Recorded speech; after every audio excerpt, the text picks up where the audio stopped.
Hello and welcome to a brand new model railway series on my channel. It's called Random Running Days. Here's the concept. Each episode I'll be spinning a random wheel with all the locomotives in my collection that can run on my DCC layout. The first 4 locomotives selected will be the models I use for the running session in that video. Based on the locos, I will choose a set of rolling stock to run them with to either replicate something close to what they may have pulled during the age of steam, or perhaps a reconstruction you could find on a heritage railway line. For some models close to my heart, I may choose stock that I wish to see it pull based on a personal experience of mine, or something unusual that you wouldn't normally see it pull. Disclaimer, this may upset a few of you hardcore railway enthusiasts, so I'm sorry in advance. To make it more fun, I may use unique headboards and replicate accurate running speeds, as well as playing around with creative modelling techniques like stop motion and short storytelling to bring everything to life that little bit more. As you can see, all of my locomotives are now in the spin the wheel, so we're going to spin it in just a second and find out which locomotives are going to be in the very first episode.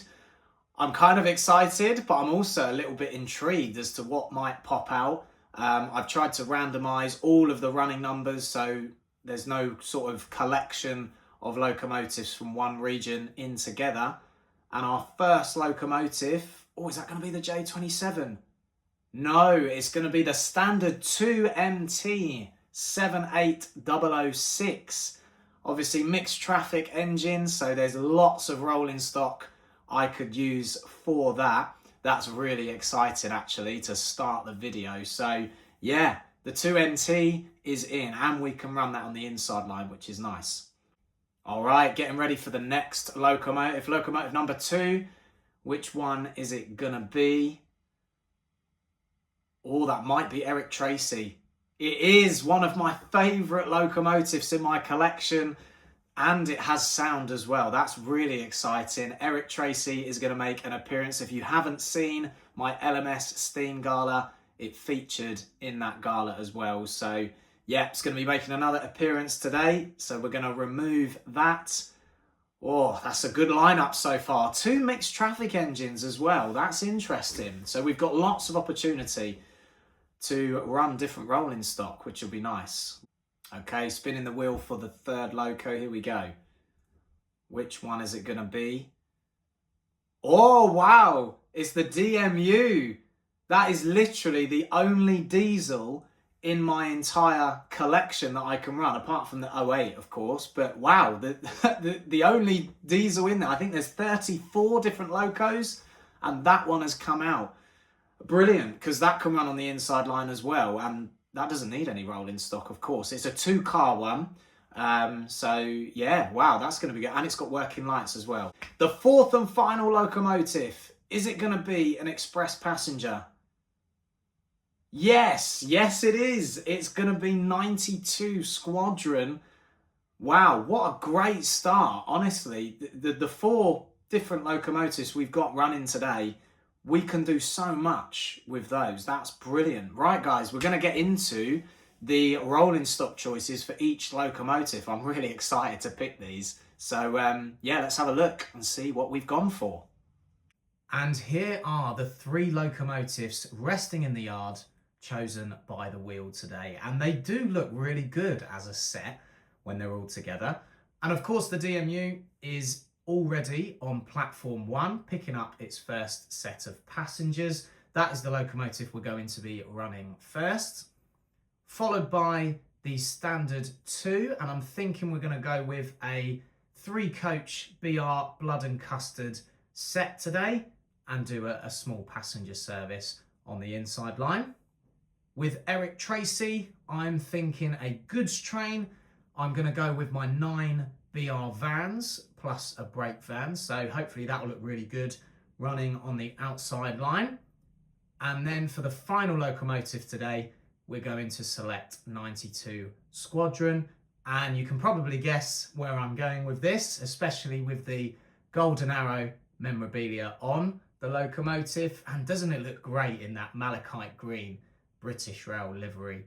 We're going to go with the Pullman set and try and mimic that Golden Arrow train that once was. Let's not waste any more time. Let's get into the first part of the running session with the DMU.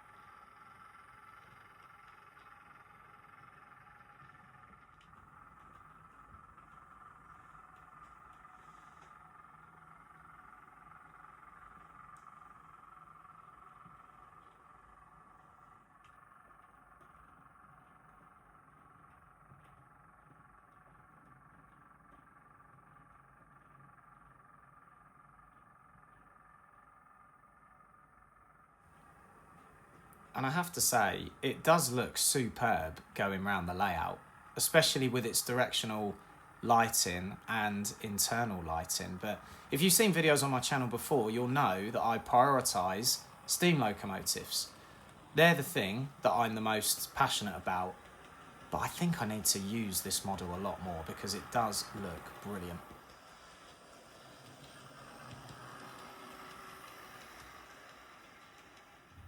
So definitely some food for thought with this Bachmann model. It's a model that I think could look more realistic with some actual cab crew fitted and some passengers as well, because that internal lighting would 100% illuminate everything inside the model. So I think that would look really good. But yeah, possible to have some future plans with this model for sure. And it's definitely a model that I've had for a long time, probably 15 years, and I've never serviced it. So you can probably tell how little I've used it, but actually it's an awesome model.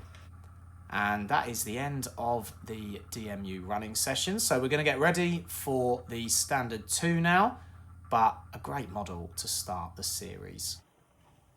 And here she comes, the Standard 2 with the 3 BR Blood and Custard Maroons.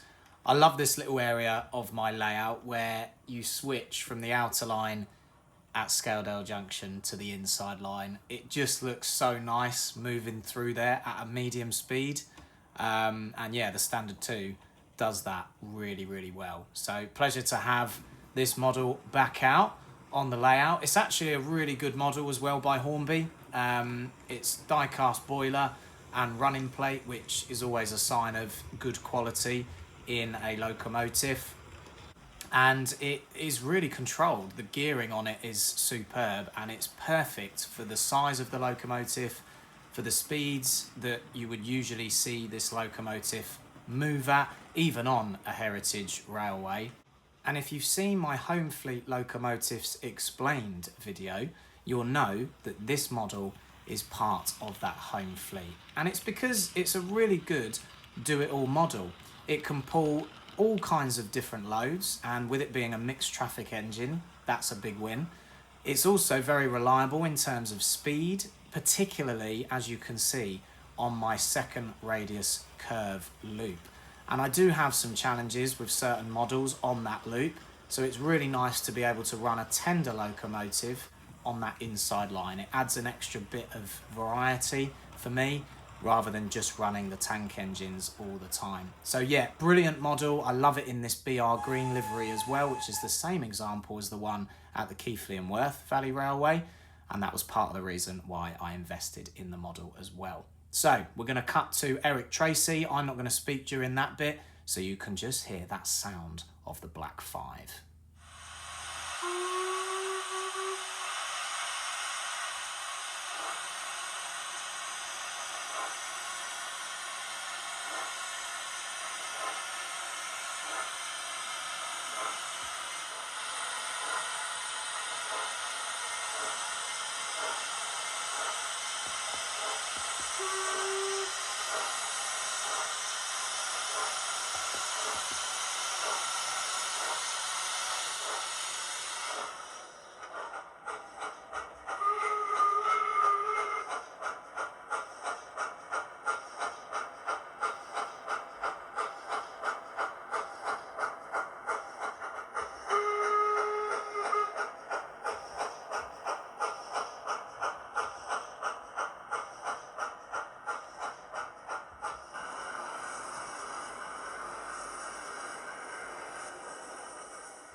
and we are back for the final locomotive running in today's video, and it is 92 Squadron. And doesn't she look fantastic with that golden arrow memorabilia?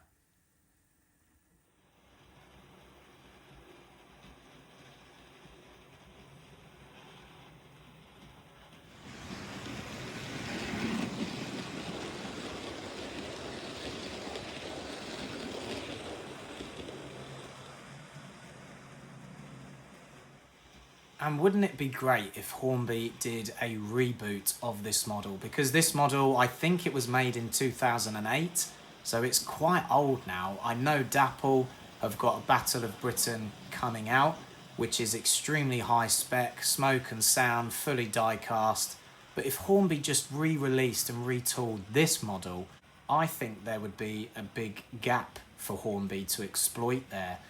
Obviously, they're redoing their Merchant Navy, high-spec new tooled as well, die-cast body, smoke and sound, and its clan line. So that's going to be unbelievable for Age of Steam and preservation enthusiasts. But it would be awesome to see a Battle of Britain retooled for an affordable price so that people can run a newer model on their DCC or analog layouts. This model is quite old, it still looks really good, and I think the malachite green really brings out the best look in this model, in my opinion. But yeah, one of my personal favourites in real life as well. So as we approach the end of the video for today, I just want to take this opportunity to say thank you for watching and engaging with this new model railway series idea. I've enjoyed making it, that's for sure, but I'd be really interested to hear your feedback on this new concept, and maybe even leave a comment predicting what locos are going to come out next time in the wheel, or maybe locomotives from my collection that you would like to see. I'd be really interested to see what everybody's preferred locos would be. So yeah, that's going to wrap the video up for today. I appreciate your support throughout over the last few weeks, and I'll look forward to joining you for the next one. So thanks again, and see you soon.